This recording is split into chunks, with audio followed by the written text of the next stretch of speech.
Axşamınız xeyir olsun, hörmətli müəllimlər.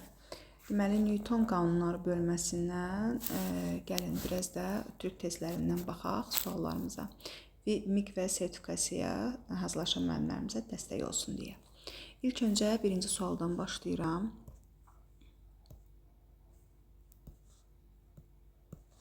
Deməli, nə deyilir?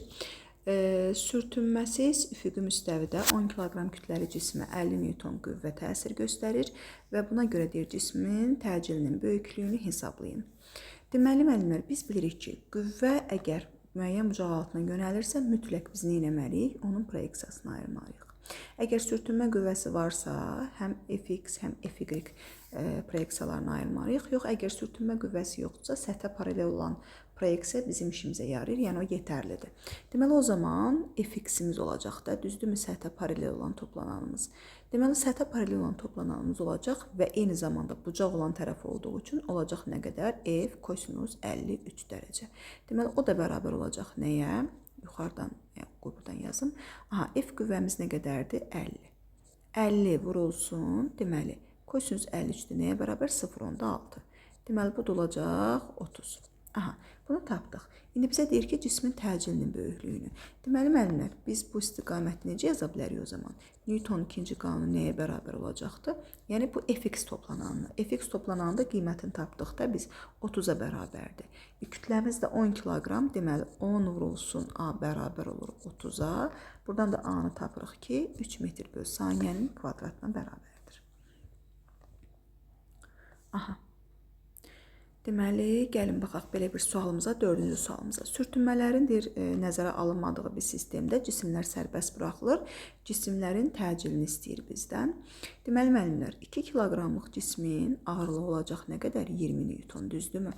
Təcili tapanda təcilimiz nəyə bərabər olacaq? Baxın, 8 kiloqramlıq cismin belə deyək də, biz ağırlığını nəzərə almayacaq. Nəyə görə? Çünki bu sistemi hərəkət elətdirən 2 kiloqramlıq cismin ağırlığıdır.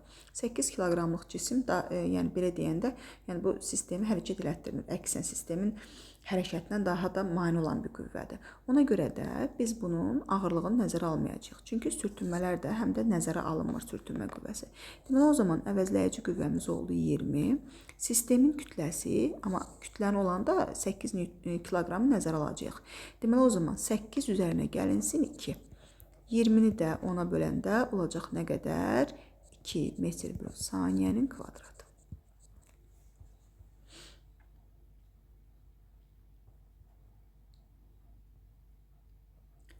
Gəlin baxaq 6-cı sualımıza. Sürtünmələrin nəzərə alınmadığı sistemdə cisimlər sərbəst buraxılır. İpdəki gərilmə qüvvətini istəyir bizdən. Deməli, müəllimlər, əgər blok tərpənməzdirsə, bizim belə bir düsturumuz var idi gərilmə qüvvəsi üçün. 2M1, M2, M1 üstə gəlinsin, M2 vurulsun J-yə. Gəlin tətbiq eləyək. 2 vurulsun, M1 kiloqramımız 3, M2 kiloqramımız 2 və bunların cəmi. Yəni, 3 üzərinə gəlinsin, 2 vurulsun 10. Bu da bərabər olacaq nəyə? Deməli, ixtisar eləsək, burada qalır 2, 2 dəfə 2, 4, 4 dəfə 3, 12, 12-ni də 2-yə vurduq, olacaq nə qədər? 24 Newton.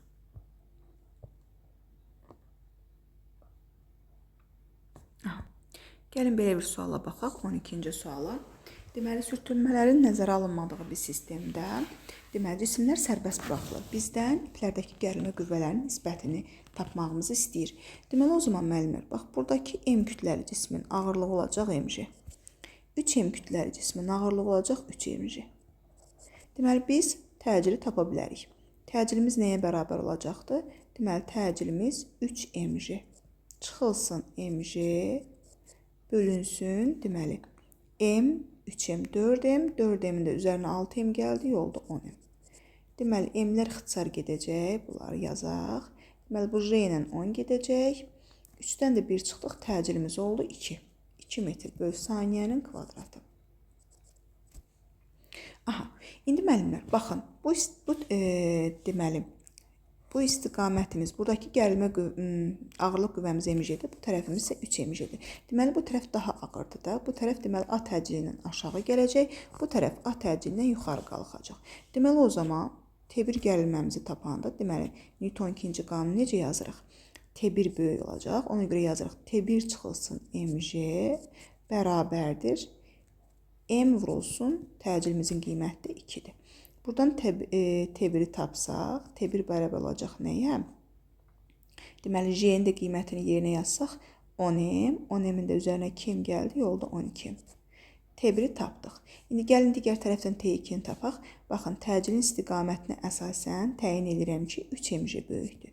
O zaman 3mj-dən T2-ni çıxacam, bərabər edəcəm. 3m vurulsun 2-yə.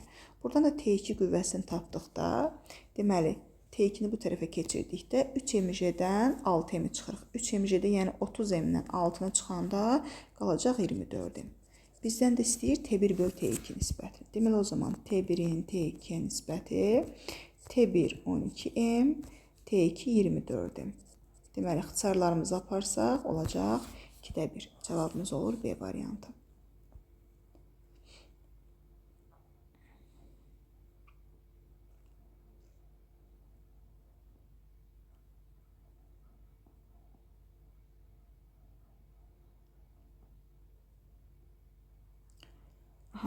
Gəlin baxaq 3-cü məsələmizə.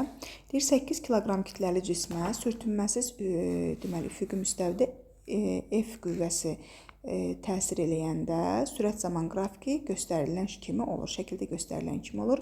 Deyir buna görə qüvvənin böyüklüyü nə qədərdir? İlk öncə müəllimlər, sürət zaman qrafiki verilibsə, qüvvəni tapmaq üçün bizə təcil lazımdır. Deməli, ilk öncə təcilimizi hesablamalıyıq. Sürət zaman qrafikinə əsasən son sürətimiz 38, başlanğıc sürətimiz 10, zamanımız isə 4. 38-dən 10 çıxdıq 28, 28-i 4-ə böldük, təcilimiz oldu 7 metr böl saniyənin kvadratı. Deməli, o zaman sürtünməsiz səthi olduğu üçün F də nəyə bərabər olacaqdır? F də bərabər olacaqdır M vurulsun A-ya. 8 vurulsun 7, o da olacaq nə qədər? 56 Newton. Deməli, cavabımızı da tapmış olduq. Baxaq, görək. Burada nə var? Gəlin, baxaq belə bir, deməli, mail müstəviyə. Bizə deyir ki, sürtünməsiz sistemdə 4 kiloqram kütləli cisim sərbəst buraxılır. Buna görə cismin, deməli, nəyini istəyir bizdən? Təcilini istəyir. Gəlin, baxaq, müəllimlər, cismin təcili nəyə bərabərdir? Deməli, biz bilirik ki, sürtünməsiz mail müstəvidə təcil A bərabər J sinus alfa düsturu ilə hesablanır. Deməli, o zaman o da bərabər olacaq 10 vur. Sinus 37-də 0,6 olduğu üçün təcilimiz olacaq 6 metr böl saniyənin kvadratı. Bu qədər sadə.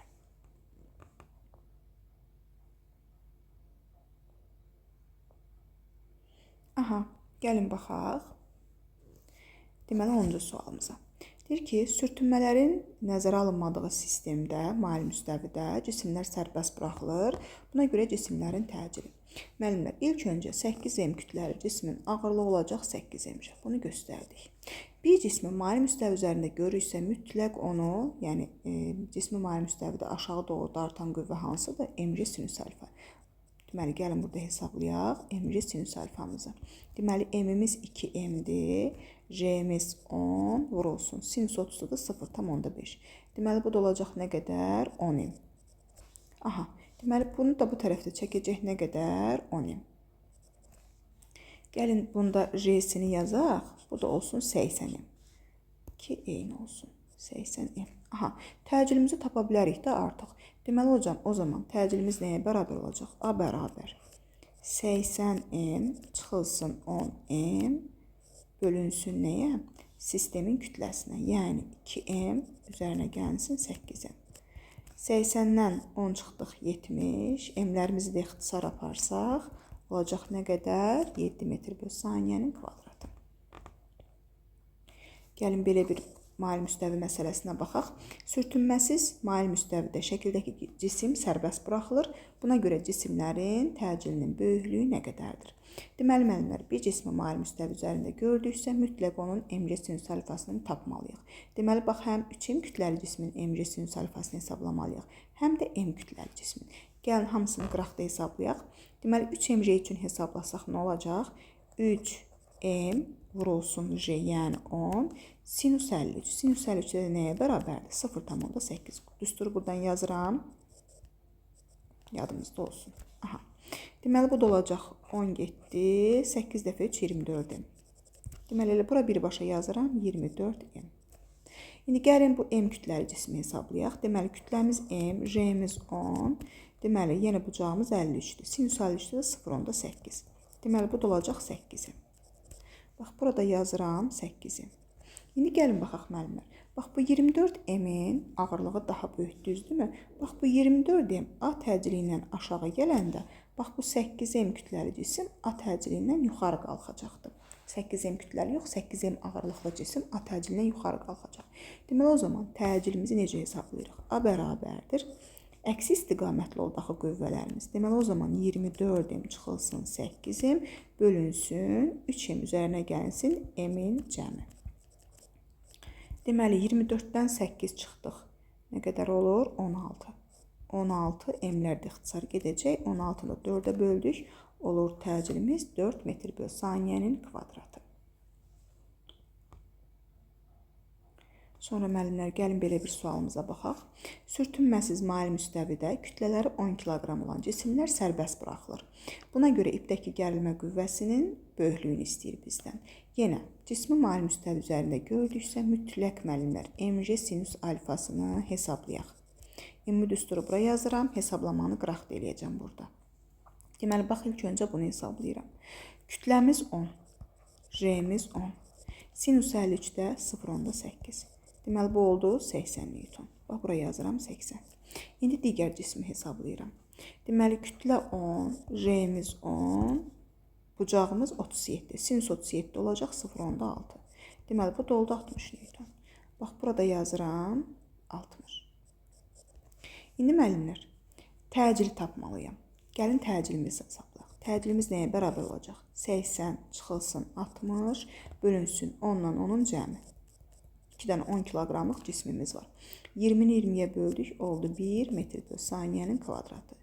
İndiki işimiz isə təcilin istiqamətini göstərməkdir. Bax, bura 80 Newton-da artır, buranı 60 Newton. Təbii ki, bura daha ağırdır. A təcilindən bu tərəf aşağı gələcək, bu tərəf isə A təcilindən yuxarı qalxacaq. Deməli, o zaman gərilmə qüvvəsini istəyir axı məndən. Gərilmə qüvvəsini tapanda. Deməli, gərilmə daha böyük olacaq. Çünki baxın, gərilmə ilə təcil eyni istiqamətlidir. O zaman T çıxılsın 60 bərabər olacaq. 10 vurulsun. Təcilimizin qiyməti də 1-dir. Gərilmə qüvvətini tapdıq ki, gərilmə qüvvəti olacaq nə qədər? 70 Newton. Deməli, cavabımız olur C variantı. Aha. Gəlin görək, burada başqa maraqlı məsələ varmı müəllimlər?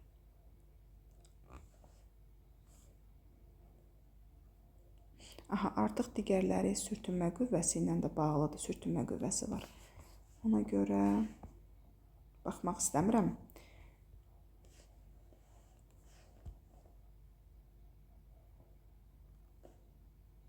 Deməli, bu qədər müəllimlər. Bugünkü izahımız inşallah hər biriniz üçün anlaşıqlı oldu.